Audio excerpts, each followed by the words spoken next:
પશ્ચિમ કચ્છ પોલીસ અને સુરક્ષા સેતુ અંતર્ગત વોલીબોલ ટુર્નામેન્ટનું આયોજન કરવામાં આવ્યું હતું। ટુર્નામેન્ટમાં ડૉક્ટર મગનભાઈ પટેલની ટીમે ચેમ્પિયનશિપ મેળવી હતી અને ગાંધીધામની લીલાસા ટીમે રનર્સઅપ મેળવ્યું હતું। ખેલાડીઓને ખૂબ ખૂબ અભિનંદન પાઠવવામાં આવ્યા હતા।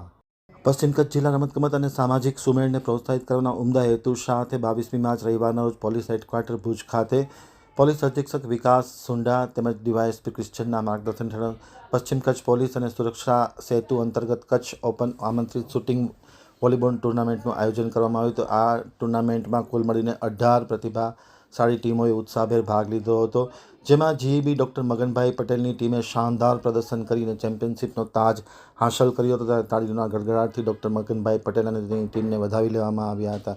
એ જ પ્રમાણે લીલાસા ગાંધીધામની ટીમે રનર્સઅપ પ્રાપ્ત કર્યું હતું અને આનંદ વિભોર થઈ ગયા હતા।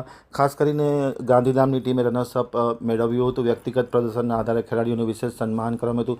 બેસ્ટ નેટી તરીકે ભુજના ધ્રુવમ હિરાણી, અંજારના તીર્થરાજસિંહ જાડેજા સંયુક્ત રીતે પસંદ થયા હતા। બેસ્ટ શૂટરનો ખિતાબ ભુજના મેજુ જમાદારને મળ્યો હતો, જ્યારે બેસ્ટ ડિફેન્સ એવોર્ડ ગાંધીધામના પ્રતિક ત્રિવેદીના ભાડે ગયો હતો।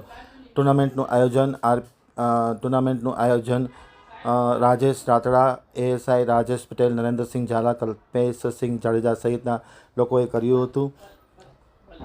મોટી સંખ્યામાં લોકો ઉપસ્થિત હતા। ખાસ કરીને ડૉક્ટર નરેશ ભાનુશાલી, વિશ્રામ ચૌધરી અને કાર્યક્રમનું સંચાલન ડૉક્ટર વિષ્ણુ ચૌધરી દ્વારા કરવામાં આવ્યું હતું। અતુલ રાઠોડ, રસિકભાઈ કથરોટિયાએ સુંદર વ્યવસ્થા સંભાળી હતી અને આમ જે વિજેતા ટીમને ટ્રોફી સાથે ઇનામ આપવામાં આવ્યું હતું, એ જ પ્રમાણે રનર્સઅપ ટીમને પણ ઇનામ આપવામાં આવ્યું હતું, એમ વિષ્ણુભાઈ ચૌધરીએ આમતક ટીવી સાથેની વાતચીતમાં માહિતી આપતા જણાવ્યું હતું।